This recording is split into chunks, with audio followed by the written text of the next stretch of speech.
Hi, welcome back to Community Conversations. I'm Tina Howard, and today I have a really fun guest with me. I have Teresa Neese here. Hi, Teresa. There. Hi there. It's great to have you here. Thank you for coming on. I'm glad to be here with you. I have a shout out for Will Harrell because Will gave me your phone number and said you need to have Teresa on the show. He's a sweetheart. He is a sweetheart. So I appreciate him giving me your number, and I appreciate you coming on. He's also known as Timmy. Oh, he's also known as Timothy Tutwiler. Timmy Tutwiler.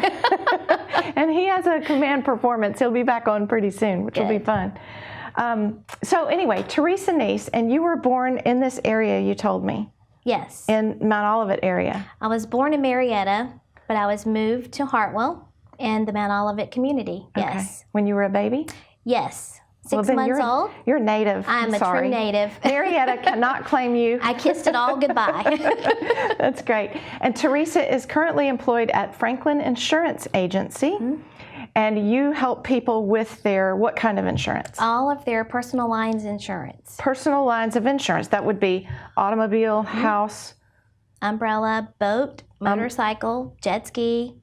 So would it be safe to say if anybody needs insurance or a quote to call you? Absolutely. Okay. Yes. So Franklin Insurance Agency, I always like to get that out there.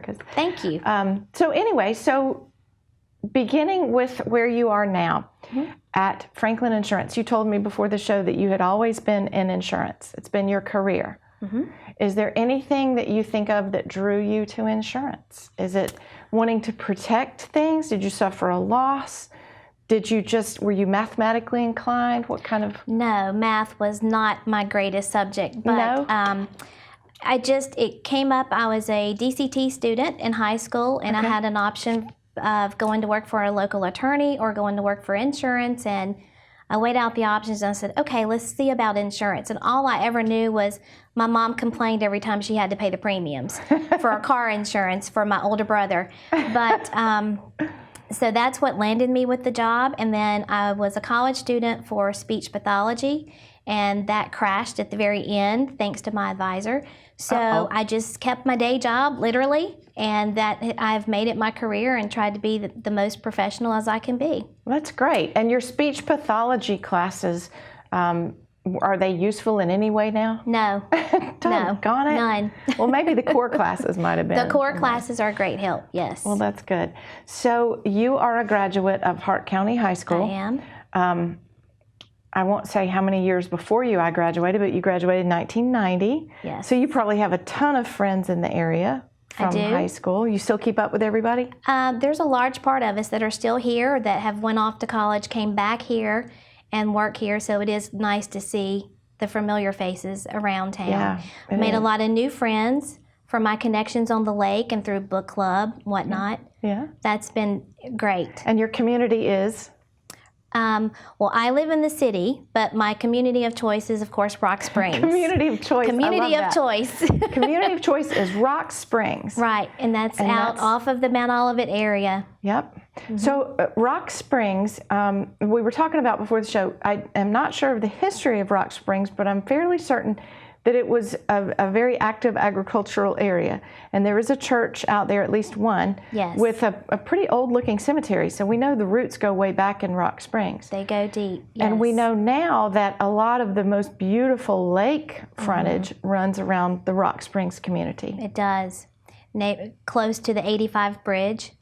And through there, a lot of the neighborhoods, if you talk to someone who has owned property or the property was in their family, it was truly a pasture. It was farmland that's now just a nice luxury neighborhood up there. That's nice. Yeah. And so why is it your community of choice? Well, I've been a part of it for the last 17 years, we'll say. Okay. And you have a relationship, your significant other is in the Rock Springs community, and so that is your tie-in to Rock Springs. Yes, it is. And you were involved in some way, weren't you, with the restaurant there?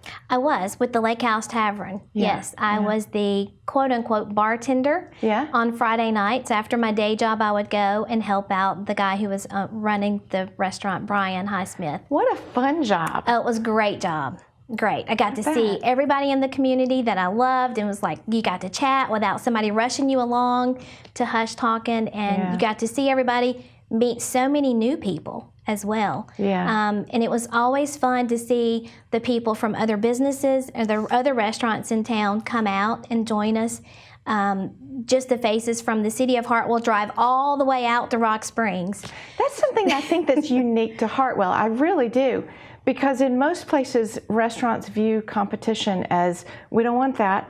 But here, there's a real embracing of one another in the restaurant community, which is really great. Well, in the restaurant community in Hartwell, but especially, I feel especially out at Rock Springs and at the restaurant there, because when Denny and Tina Barnes built that, I think that was around 2009, 2007 maybe. And back then it was known It was Fromueller's, and actually I'm wrong, it was 2005. Okay. But it was Fromueller's, and it was a little German restaurant because Denny and Tina are from the German descent. And they had a great restaurant, and it was just the main thing. He built it so small because he just wanted people to come and be comfortable and cozy and meet the other neighbors in the neighborhood and get to know one another. And you come in as a stranger and you leave as friends, and that was their motto. What a great mission. And it was very successful. Up until Labor Day weekend, that was the mission of that restaurant as a whole. Wow. You come in as a stranger, you leave as a friend. That's nice. I have been to the different iterations, starting with Fromueller's and then going through, and then lastly Lake House Tavern. And it's interesting to me because you see people there that you don't see other places. I guess because they're a lot of them in the Rock Springs community. And it is a ways into town or to, other places to eat. But the people there always seem to be so happy to be together. From one table to another, they would be turned around talking, or one person might get up from their table and go to the bar and have a conversation. So it was always such a connected kind of a crowd. It was, and in fact, I remember one gentleman coming in to patron us one night of the weekend, maybe a Friday night or a Thursday, and he told one of our staff, he said, I feel something here that I've never felt anywhere else. You can tell the staff want to be here, and it's like from table to table, they're all one big family. Everybody's just happy to be here, and everybody communicates and talks to everybody. Wow. And that was truly the feeling. Whether you sat inside or outside or waited an hour or waited 30 minutes, you talked to whoever was there. Yeah. And it was just a great big happy family. Yeah, agreed. I saw that when I went myself.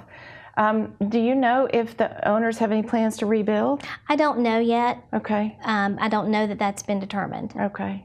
Well, it's such a loss. It is. It's truly a heartbreak and a loss for the whole community. Yeah. So glad nobody was hurt in the fire. Exactly.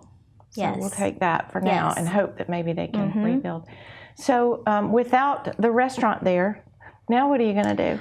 Well, ironically, a lot of the couples or the people from the community have just started having potlucks at their house. Nice. And we get an email or a text message or group text and says we're hosting, bring a side dish or an appetizer of your choice, and that way we still get to stay together, we get to see each other, stay connected.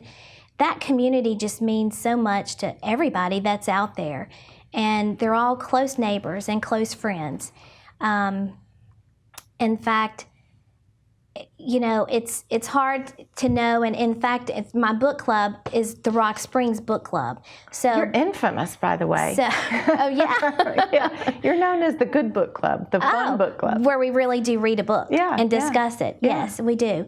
But I asked those ladies in there. I said, I want to know your input on what the community means to you and what you thought. So I had a few of them to email me. Okay.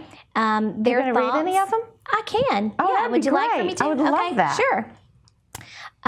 This one says, the restaurant was our neighborhood gathering place. We would have never met so many of our neighbors who have become good friends. A lot of charity events have taken place there. The auctions for cancer, which I believe that's a part of the HIM, the Heart Interdenominational Ministry. They have a cancer auction every spring that's always been hosted from that restaurant facility. Nice. Outside. Yeah. The animal shelter, the Northeast Georgia Animal Shelter, we've held several fundraisers for them. And then last year we did a painting fundraiser which hosted or benefited the Breast Cancer Association, hopefully that I'll talk about later. Yeah. So a small book club was formed. We have our little mobile library that was set outside that nice. people would leave a book, take a book, and be a part of. And it seemed like everyone enjoyed that because there was always a turnaround over the books. But it also says neighbors help out neighbors with food and travel when there is sickness. Oh, wow. I mean, so it's truly more than just a neighbor or just a friend. You know, a lot of times your friends become your chosen family. And that's how I feel about it. It says also we pulled together to paint the outside of the restaurant to get it ready for the Lake House Tavern. You know, it's like you send out we have a Cocktails and Conversations email list. And you send out an email if you need to know of the name of a handyman or if somebody like Brian needed help painting the outside. The whole community was there to support him. Another email says, I like this one. She says, we first started coming to Rock Springs back in the 80s, back when there was nothing out there and nobody much except a few weekenders. You know, you're either a weekender or a full-timer. Have you noticed that? So we have changed things since then. When the little restaurant was built by the Barnes, I was excited. People started gathering there, meeting and getting to know one another. Over the years, it's changed hands, remodeled, and brought so many people together, and that's the truth. I've often thought it should be called the Gathering Place. Yeah. She just goes on to talk about the book club as well. And then one more says, we moved here over 7 years ago full time. Oh, wow. I never had it in my head that I would be leaving the city life for Lake Hartwell. We were just up on weekends for many years, and the lake was our focus. Once we decided to move here, it took me about 5 years, she says, I'm slow, to settle in to the lake life. But finding out how kind the people were in the community and things just became so much easier. The restaurant was a lifesaver for her. Church, book club, and tennis helped tremendously to feel a part of friendships. I don't see everyone all the time, but I know they're there and that they would be there for me if I needed them. That's huge. And that is huge. And a lot of the Rock Springs community come to the First Methodist Church as well. So that's great. We've had several small groups that have been hosted out in that community, which is really convenient. That's probably the first time ever that a church in town had a small group out in the community like that. And how wonderful was that? Yeah. That is so cool. So what a great community that is. It is. And that's only part of what you're involved with now. Now, growing up in Mount Olivet, you were a stone's throw from that area in the beginning. What do you remember about growing up in Mount Olivet? Was the elementary school still there? Oh, the elementary school was there. Our principal was Mr. Richard Dyer. He was wonderful. He would be on my case right now because I have chewing gum, and he did not allow chewing gum on his premises.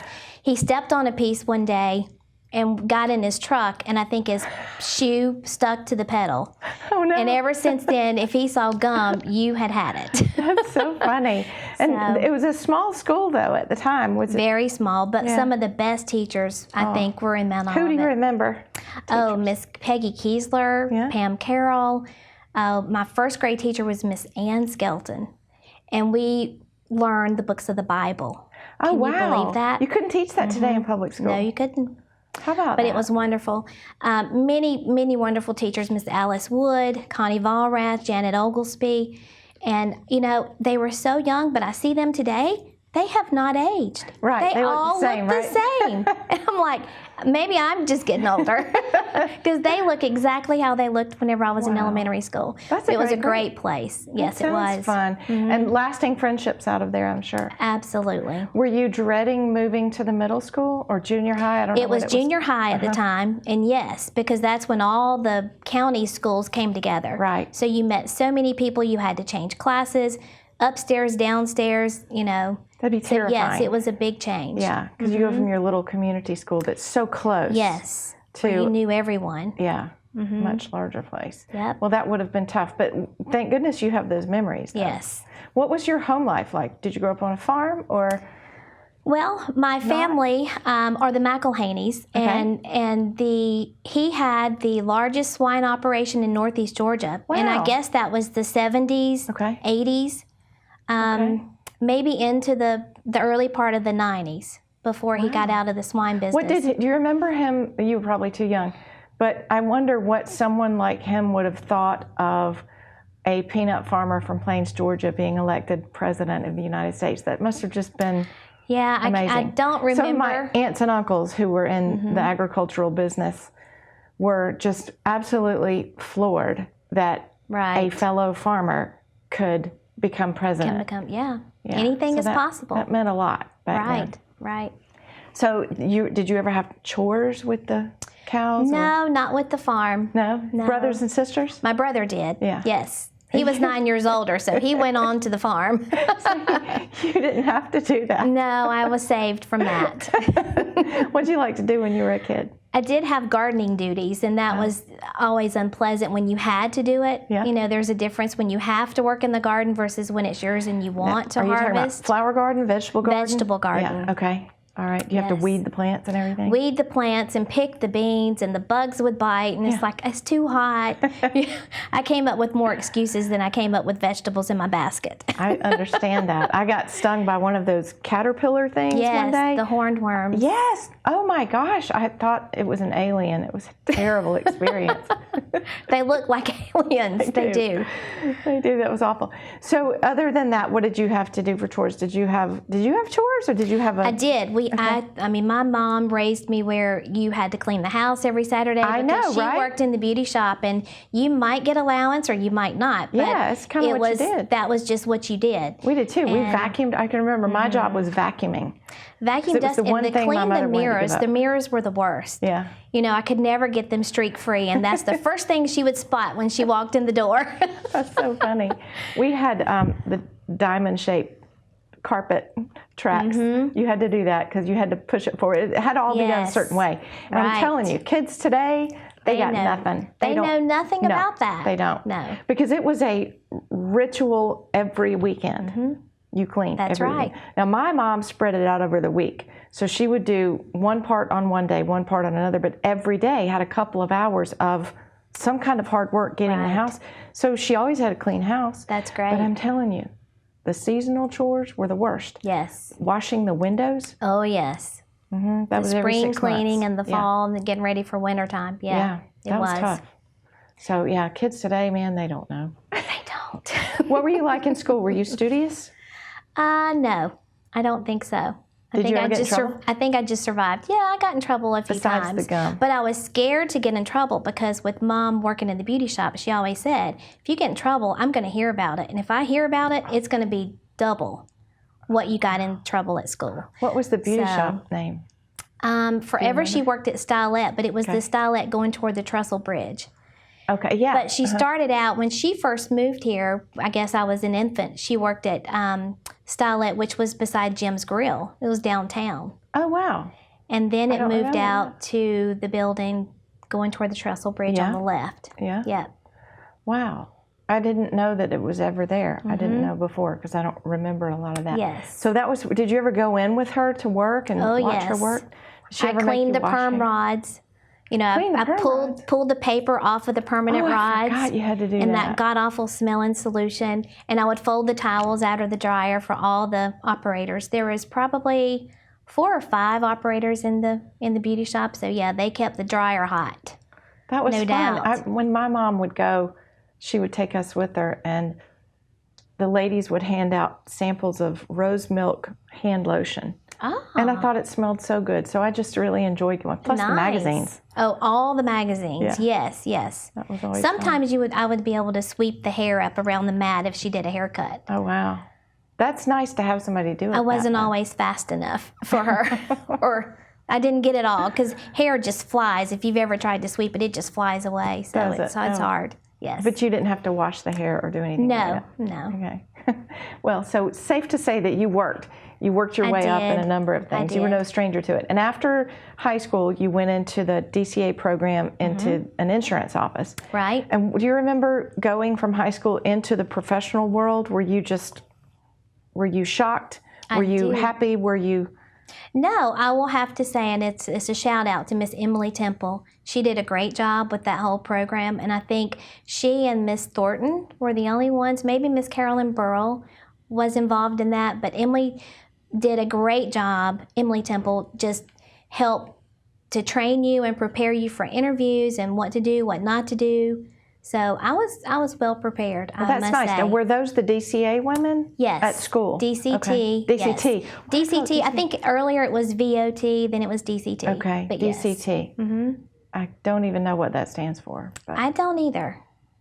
I don't remember. DCT. That was the program. And then when you went to work in insurance, were you the only woman in the office? Were there? I was the secretary. Okay. But I was the secretary who made the coffee, cleaned the toilet, Yeah. went and got the mail, went and took the mail, went and bought the postage at that time. So yeah.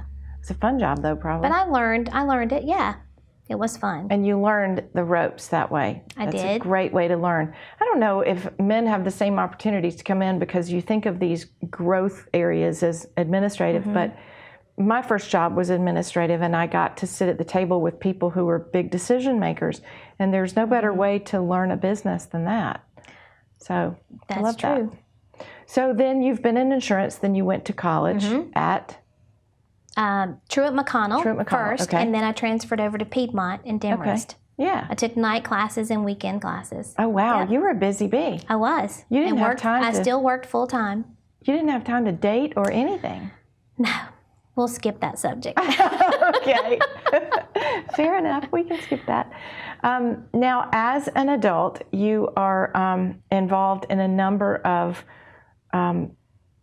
volunteer activities. And I would like to talk about each one of them if you could, and what Sure. drew you to those, and a little bit more about those. So we can start with whatever you want to. Okay. Polar bear plunge? Polar Bear Plunge is my baby that I've taken under my belt, and I thoroughly enjoy. I start planning it right after Christmas, sometimes a little bit before, but then that gets into the holidays. That's through the Northeast Georgia Council on Domestic Violence. Okay. And I've been a part of that board now for probably 8 years or so. Wow, okay. But I remember asking a friend of mine who was sitting on the board at the time, I was like, after my mom passed away in 2010, I felt bored, Okay. to say. I felt like I needed to volunteer some services for after my day job, after 5. So I asked her and I said, should I go apply at the chamber? And she says, well, what about the domestic violence board? And I was like, ooh, that's not like the garden club, or Yeah. it's nothing flashy and frilly. Now, this was your mom suggesting that? No, a friend of mine. Oh, friend of yours. A Okay. friend. After your mom my died. mom passed, Yeah. yes. So I said, okay. So I went and attended a few meetings, and then I joined the board and just fell right in and did whatever was needed. And a lot of the board duties are fundraising and activities. Sure. Okay. So I've enjoyed that. And then I've been president now for the last 2, maybe 3 years. Fantastic. Yeah. So Were you I enjoyed surprised that. when you came in that domestic violence was prevalent in the area? I was not aware of its prevalence, yes, and presence in our area, in our Tri-County area, because our agency serves Hart, Elbert, and Franklin counties. But Hartwell is the only one that has the actual shelter. And I always thought it only applied to women, and there are many men who are victims of domestic violence. I read that statistic recently, and I was surprised. Because you think of it being a physical power thing, and do. most men, frankly, are stronger than most women. Right. And so you think of it in those terms, but it's not just about physical violence. It's about other kinds of Mental abuse. and verbal. And I also read that gaslighting was becoming more prevalent, and I just learned what the term meant recently. It's named for a movie that came out decades ago. And it's a man in the movie slowly convinced his wife that she was crazy by doing things like dimming the lights just a little bit every day. And then she would say, it's not as bright in here. And he would say, what are you talking about? It's fine. And convincing her that she was going blind. Oh, wow. And so that gaslighting, because that gas lights were gas back then when the movie was made, so that's Right. where the term comes from.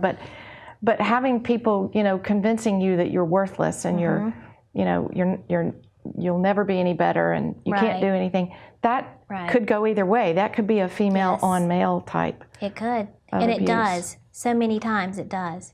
And I would imagine that men are probably reticent to reach out. They probably suffer in silence over it. Lots of embarrassment. Yeah, I but think. Can you, for somebody that might know someone, or what is the process like?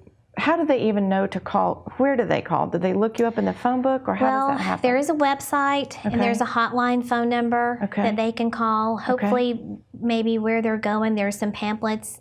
Isn't there a veil of privacy so that? Yes. Because the embarrassment is, what if people find out? That's true. I don't want people to know that I'm reaching out for help. Well, a lot of times they don't want the abuser to know. Right. And so all of the services, everything is kept confidential. Okay.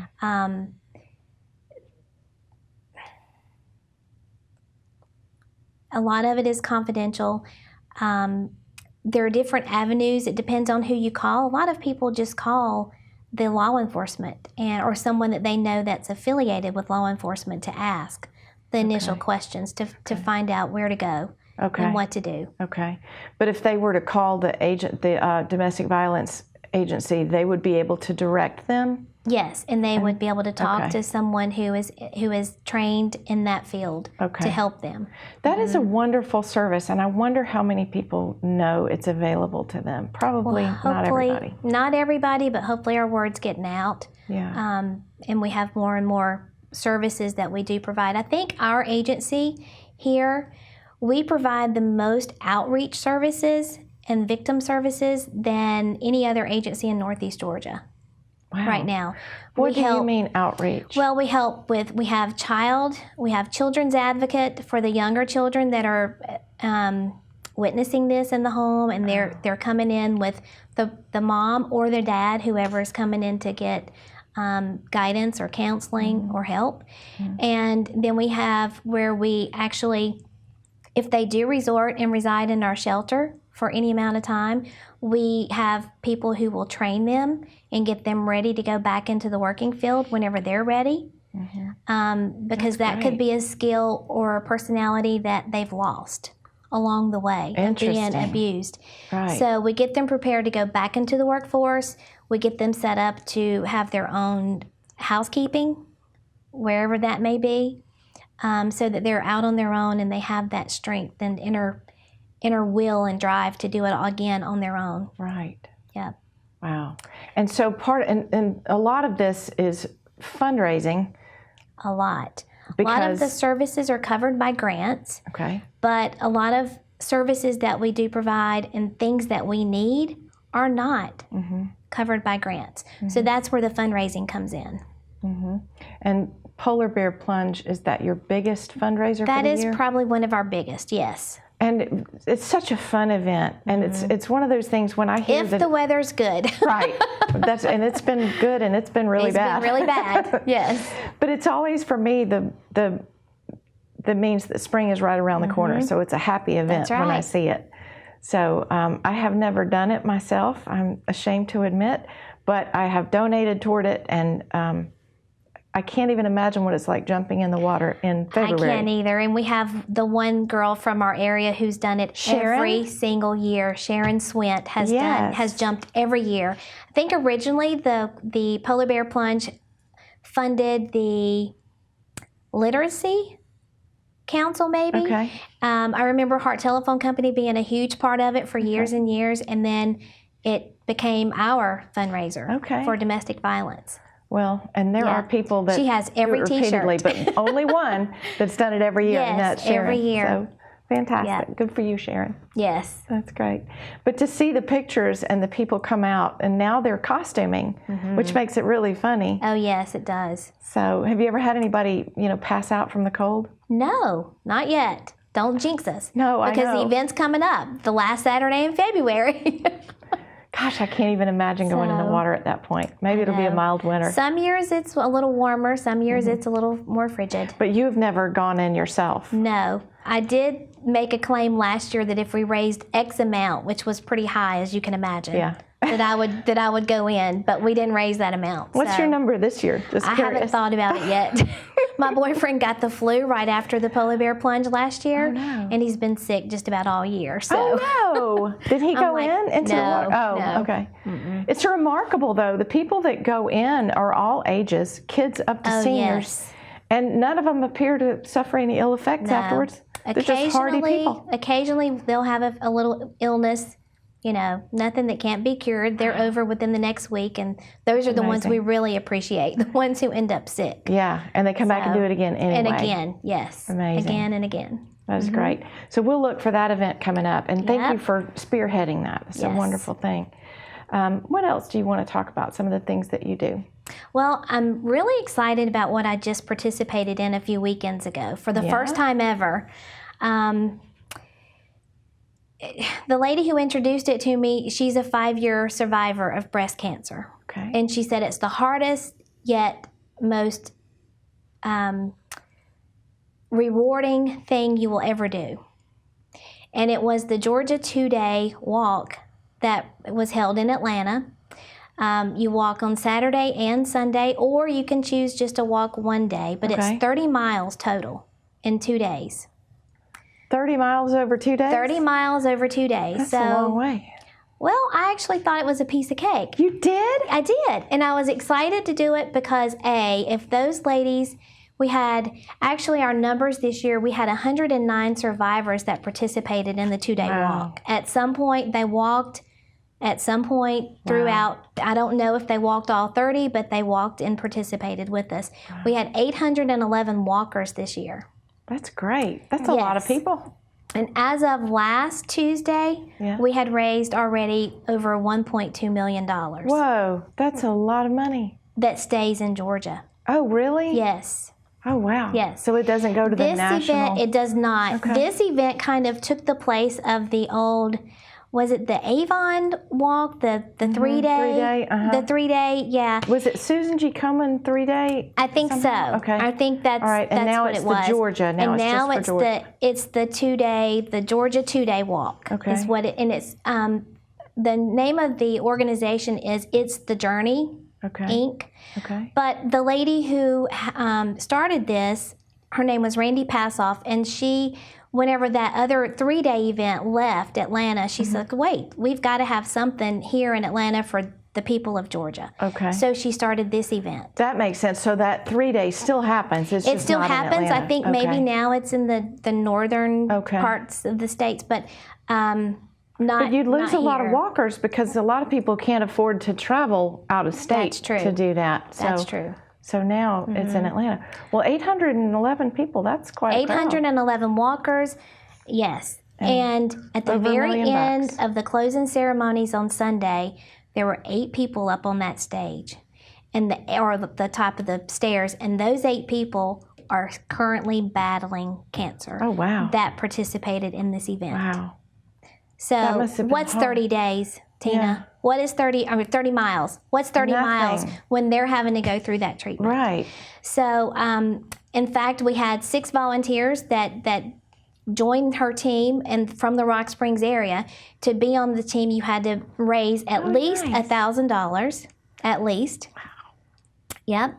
So you were busy fundraising for that too. I was fundraising for that. Yes. That's great. And I don't like to ask people for money. It's hard. Let me do all the hard work, and you get the money. Right. But It's hard you to do ask have for to money. ask. And a lot of people, it's just a cause that's near and dear to their heart. Yeah. And the way I looked at it and the way I presented it to my friends and family was, I'm not only walking for my friends and family, but for yours, That's right. who will be or are affected by breast cancer, because it just sometimes seems like it's a matter of time before someone very close to you gets the diagnosis. Right. 1 in 8, I believe. It's just sad, yeah. That's a So lot. it was a great event to see. And this year's theme was a sea of pink, Yeah. and so it was just.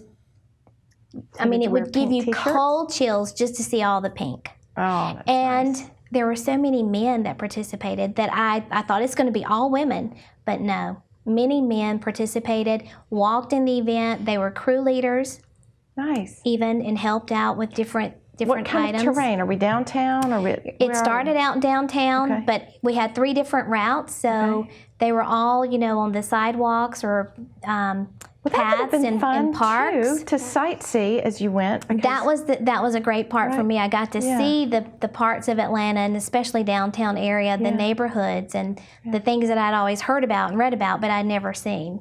That's fun. So it was a lot of fun. and so that was recently. yes, like 2 weekends ago, maybe. Did you have to practice up for the distance? Or did your No. adrenaline just kind of carry you? Oh, your adrenaline carries you, minus the blisters, that you might get. Yeah. But it was all the adrenaline. I try to walk, every day if I can. Yeah. Both morning and in the evening, just to get out and enjoy it. But Yeah. I don't know how you would really train for that, because it was all the different terrain, and then the weather always plays a part. But we had beautiful weather. That was when we had the cool Oh, that's Saturday. nice. Yeah. And I said, it was definitely welcomed and appreciated to have Absolutely. that nice breeze blowing. How fun. Well, good for you for taking time out of your life to go and do that, because Right. you're not exactly a woman of leisure, with your full-time job, and you're working with domestic violence and all that. Right. So good for you. I always want to help where I can help. Yeah. If I can do it, I'll do it. What do you see? You have accomplished a lot. Have there been other organizations you've been involved with? Other I'm sure charitable there things? are, but I can't think. I mean, I have small duties at our church. I love to do the honey duty and welcome the new visitors from time to time on different Sundays. Honey duty Honey means- duty. means that you actually hand out gifts of honey Yes, to first-time visitors. absolutely. What a great And thing. it's nice. Yes. Every time I hear Alan Stewart say, if you're a first-time visitor, I think to myself, honey would be so good. So good, right? But they know me by now, so So you wouldn't be considered a first-time I visitor. couldn't get by with it.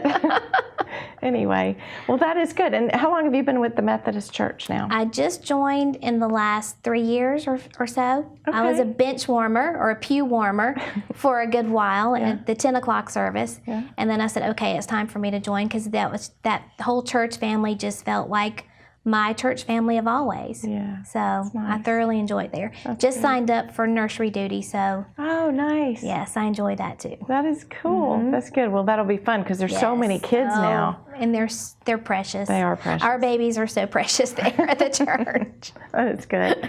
Now, you have a lot of, I know, friends and their kids. How many, you consider a lot of children your babies, right? I do. Yeah. I do. Any special ones? Nieces, nephews, or? My niece and my 2 nephews are all in Florida. Okay. But I have a very close friend who had a little girl in 2012. Her name's Andy Jane. And so I love her and treat her like she's my own.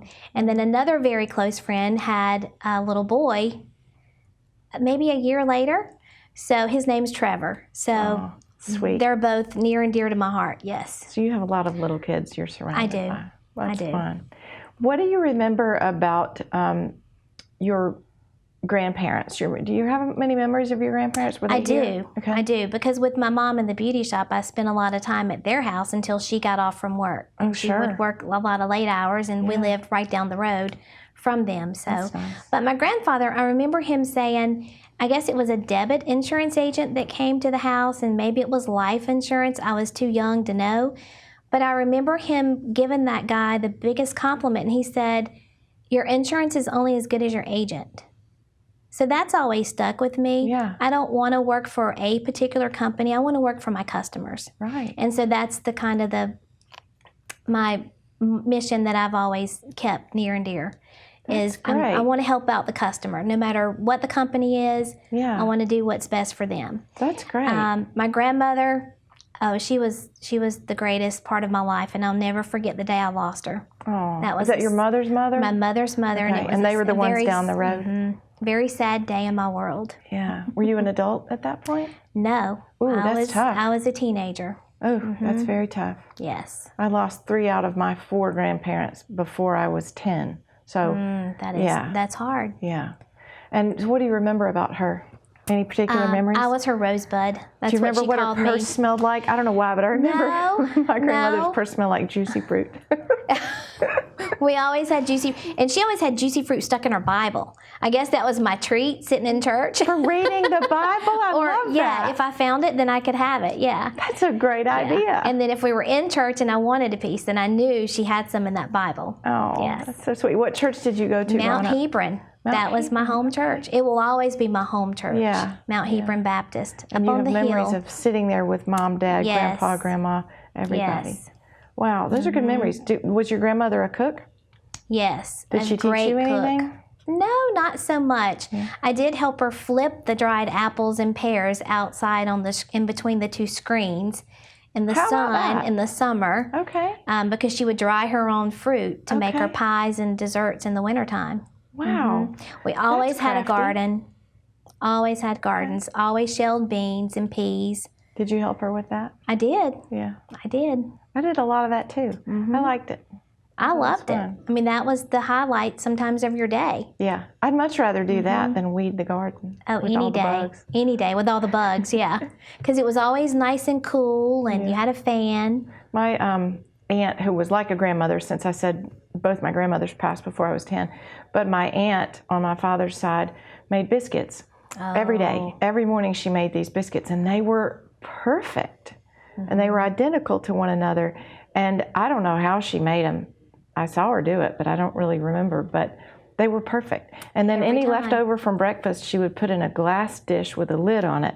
And you'd snack on it all day long. So you'd Wow. have biscuits. And she always had homemade jelly. So that's what I remember. Always. And Yes. Pepsi. Yes, but you know, it seems like I remember we had Coke in the glass bottles. Yeah. And we would have to take those back to the grocery store Yeah. the next day, the next time we went into town. We went into town like what, once a week Sure. maybe? And you deposited those Yes. glass bottles, got money back, and you bought more. Yes, that was the Yeah. whole idea. I wish they'd bring that back, I actually. know. That would be a Because you great did have to bring them all back. Mm-hmm. You So- did. And we didn't have a lot of soft drinks at home, I think, No. which is why having the Pepsi in my aunt's refrigerator was such It a was big always deal. a treat, and it was a big deal. That's It right. was. That's funny. But that's what I do remember about her was the biscuits, Right. jelly, and Pepsi. My grandmother made the best cinnamon toast. She didn't use butter. Oh, no? She used sour cream. Wait, I've never heard of that. It's really good. You should try it. So you toast the bread and then you put sour cream on it? You put the sour cream on it and the cinnamon sugar and then toast it. And then you put it in the toaster oven. And that's exactly what we had, the toaster oven sitting on the counter. Yeah. Yes. Some You of know the what? best. That would be good. So much better than butter. But I remember buying milk or having the milk back in the utility room and skimming off the top. You do? I do remember You had the watching fresh stuff watching then. her do that. Yes. You got the fresh. We never got the The fresh. sour cream. I think that's where Really? she got the sour cream from. Wow. Now, was it delivered? Do you know? Did they have milk delivery? No, actually, I want to say that we went up into Wickertown off of, is that Milltown Road Okay. out at Five Forks? There was a little man out there, his last name was Wicker. And we How went about out that? there, and I do remember buying stuff from him. I don't think it was cheese as much as it was milk or maybe cream. So he had a dairy farm, I guess. and I don't people- remember the dairy farm. I just remember his little barn How out about that? there. And my grandfather would always go and get it, so I would ride with him. Oh, that's Yes. got to be fun. Yes, that was fun. Did he talk a lot with you? My grandfather? Oh, yes. What did he, He talk did. about? Just different things, I guess, but I don't really remember any main conversations with him. Yeah. I'll never forget, right whenever the downtown Hartwell changed their streets. I don't know if you remember this or not, if you were here, but they changed and you could only go one way. I do remember. It's very confusing. It was years ago. I mean, I remember I was in 4-H because he was taking me to some competition or something on a Saturday. And I told him, I says, no, you go straight through there. And we were going straight in front of Market 50 and Tina's and all. Yes. And you were not supposed to. So every car was blowing their horn at us. And I was like, just keep going straight. And he listened to me. That's funny. So I really got in trouble. That's funny. Yes. I do remember that because my parents owned the Market 50 building back then. They had the Wow. Radio Shack and the music store and all that. And you'd sit in that front window and the cars would come by and turn right. Yes. there on Franklin going Yes. towards in Walmart. front of the, was it at Western Auto or the Yeah. Otasco at It was the front corner? Western- Oh, I don't remember. One was at the front, Yeah. and then one was in the Hartwell Paint and Decorating. That's One was right. Western Auto, one was Otasco. Gosh. You're right about that, but I can't remember which one it was. Which one was which? Yeah. But you're right, the roads were different back then. And they changed when I was right out of high school. So I remember coming home from college and being kind of confused. Like, That was it. You know what I said? This is never going to work. I know. Here we are 30-something years later. So you were probably one of those age or classes that you cruised town so you could we see all your did. friends. Yes, and see, this would have totally messed us up. It did mess us up. We had to go sit at the Ingles parking lot or Dairy Queen or somewhere. I'm sorry, that was not right. Right. We got to go all the way around the square Yeah. and then making a right by the Market 50 and out. And then we turned at Dairy Queen and came back. So that was our route. That was the loop. Yeah, that was the loop. We'd all put we'd dig our coins out and our little dollar bills and fill up whose ever car we were going to go in. That was fun. I love that. So y'all gathered at Ingles. We did. How boring. I'm so sorry. Oh, it was so boring. Yes. And see, I missed the skating rink and the whole fun that happened before that. The cinemas and the skating rink, none of that was there when I was in missed school. the cinema. I may have gone to the skating rink once, but I don't have a great memory of it. Yeah, because so you were little probably at that I had point. to have been, yes. Yeah, that was all before my time. So. And I lived a very sheltered life. My mom told me no a lot. Oh, yeah? See, another thing a lot of kids don't know now. Right. Right. But you know, it was interesting. It was a blend of keeping you sheltered, I guess, it was. and at the same time being a little hands-off. I can remember my parents being, they were both hands-off and kept me sheltered. It's a hard thing to understand. They didn't micromanage my homework. Right. They didn't go talk to the teacher about my test scores. They didn't even know if I had homework. I just went and did it. Well, back then, if your parent talked to the teacher, that meant you were probably in trouble. That's right. Well, I guess I wasn't in trouble that much, but Right. But yeah, maybe so. But now it seems like, with my kids, you'd be at the schoolhouse every other week with a parent-teacher conference or meeting about something, and my parents were not that involved in my day-to-day, everyday life. But we were very sheltered, and you could shelter kids back then because they didn't have the outside on That's right. Right. streaming into every device. That's it. I do think that you remember, of course, watching TV with the family. That was a family thing. It was. And you had to wait for a certain show to come on. Exactly. And while on the one hand, it must be nice to be able to binge watch things or have things at your fingertips, on the other hand, your whole structure is gone because Exactly. you had to get your homework done in time for... In time for the show. Yeah.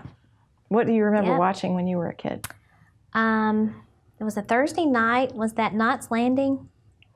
On Thursday Oh, nights. yeah. Oh, and then yeah. Friday nights, like at 8 o'clock, I think, was the Dukes of Hazzard. Oh, funny.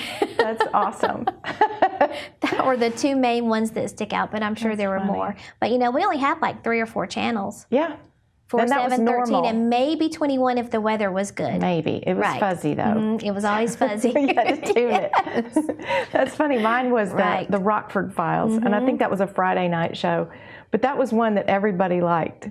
So everybody watched the Rockford Files. I don't know why I remember that. And then I'd go to aunts and uncles and watch Hee Haw on Saturday nights. That was our big loved thing. Hee Haw. Yes. That was our big thing. We did get to see that. That was an underrated show. It was. Look at those people that we were watching back then, and I know. wow. They were They're really truly famous. okay. All laughing aside, they were truly talented performers, They were. and they were famous, and they were on this funny show. Funny show. So I do remember watching that. That was mandatory Saturday night. If you went to the aunt and uncles, you must Yes. watch Hee Haw every weekend.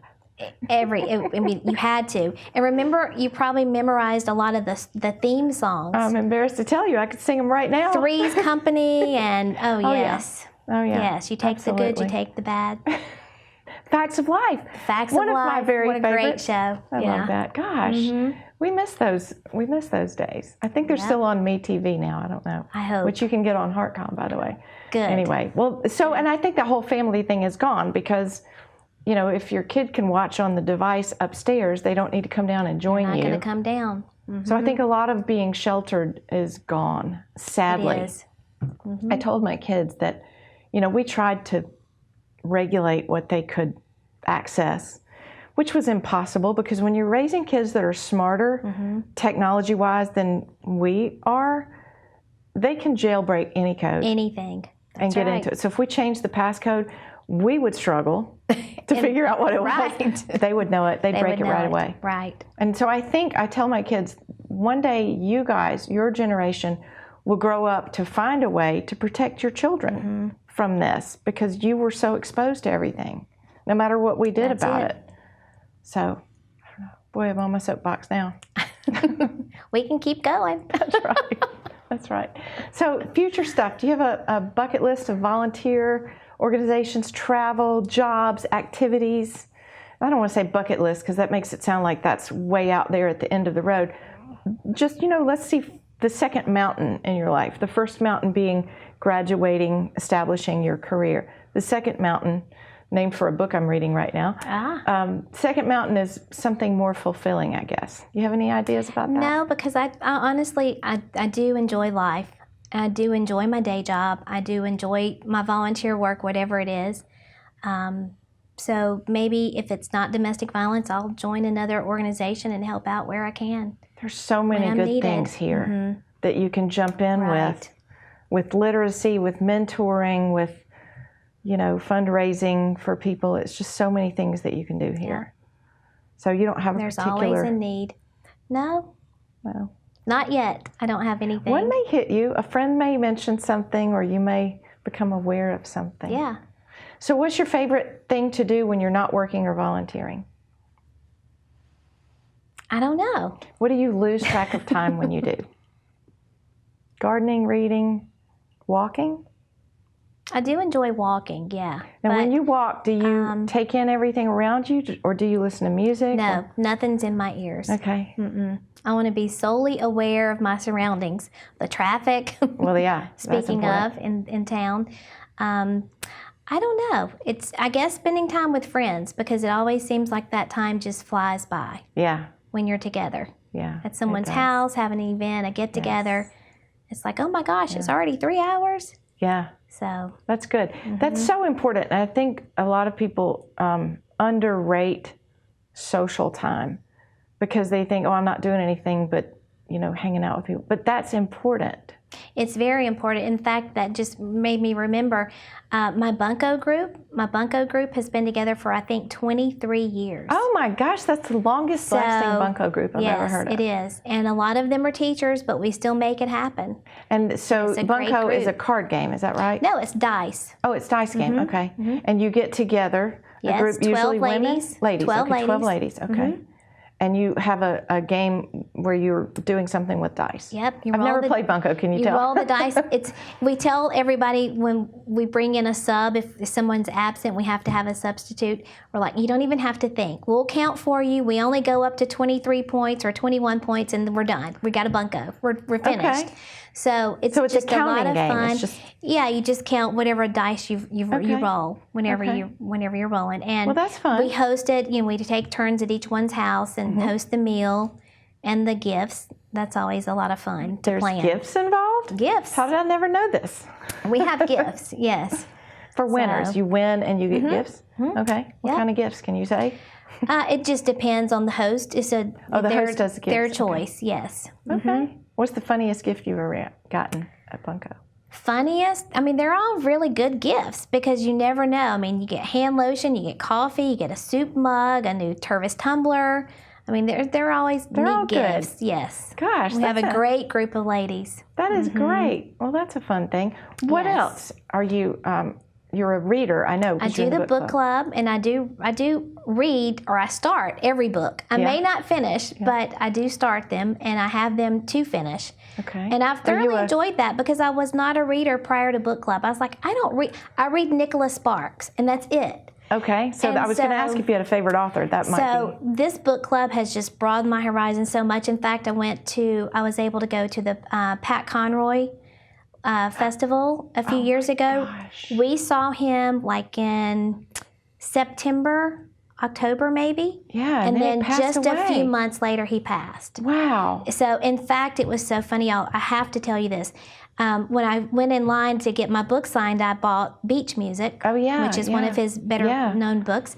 And he asked, he says, "Where are you from?" And I said, "Oh, a little town called Hartwell." And he said, "Lake Hartwell?" And I said, "Yes." He knew? He said, "I have some of the greatest memories of Lake Hartwell." You're So kidding. in my book, he signed it for the love of Lake Hartwell, Pat Conroy. That's awesome. Yes. What a treasure. Yes. I love his books. And you know, we have we claim him Terry Kay, Oh, of course. who I love. I mean, I tell him that we're Adore. related because I've been to several of his book events. Right. And I'm not actually sure that I am, but I'm pretty sure through marriage somewhere. I have Somewhere. to be related to him because I love his books too. Any other authors that you like or books that you like, styles of books that you like? I started the No. Outlander series, not realizing that each of the 8 or so books are 1,200 pages. Oh, wow. So I'm a library girl. A shout out to Richard in the library. I go in the library at least once a week. They do a great job They keeping do an us with the amazing new releases. Yes, they do. They do. No, and that's the great thing about book club is it's broadened my. I mean, I've read authors, I've only heard their names, and then I'm like, oh, this is great. You know, it's a fast read. I couldn't put it down, but none that really just stick out. I forget them immediately. I'm sorry to say that, but I do. Sometimes I do, but some will stick with you. Well, I just finished one. When I go to the library, I never go to their book club, but I always read their book club selection. Selection. And I just finished Ordinary Grace, which was their book club selection for this month. And that is not the kind of book I normally read. Yeah. It is written from a young man's perspective, and he's growing up, and there's a series of losses that he has in the book that he describes, people that are close to him and people in his small community. And that is not my kind of book, Right. but I loved it. I finished the last half of it last night, couldn't sleep afterwards, but it was a Right. great book. That's the whole part. That's the joy of reading that I've learned. Later in life, I must say, because before I got by on Cliff Notes, Well, yeah. you know? And sadly, you know, we're all getting shorter and shorter with our attention spans because you're reading headlines and scanning more than Right. actually reading. So the book reading for me has helped me keep my concentration level where it needs to be because other than that, I have a really hard time focusing. Right. So, but yeah, to actually sit down and read a book is it's not easy. It's not easy because I feel guilty. If I sit down to read, I'm like, I have 10,000 other things I need to be doing. That's because you and I got brought up doing chores. Right, That's exactly. I right. feel the same way. yes. I do. But we do need to read too. We do. So that's good. So I know you'll keep up in your book club. I do. And I buy my little children always a good book every Christmas. That's a great At gift. least one. That is a fantastic gift. Yes. Well, you know, it's been an hour. I cannot believe it Wow. because I just That's checked my great. watch. I know. Awesome. And it flew by. It did. And this was so fun to have you here. This is just like sitting on our back porch and talking. A little Minus bit. the wine. Minus the wine, I know. Maybe next time. We were minus that. Anyway, so great to see you, Teresa, and catch Thank up with you. you. Thank and you. thank you for being here, and thank you for sharing your stories about your breast cancer fundraising and your domestic violence leadership and your Rock Springs Rock community. Springs. They're the Go best. Rock Springs. Yes. Thanks for joining us this week, and we will see you again next week. Thanks, Wes Bailey, for directing, and HeartCom, and we look forward to being back with you.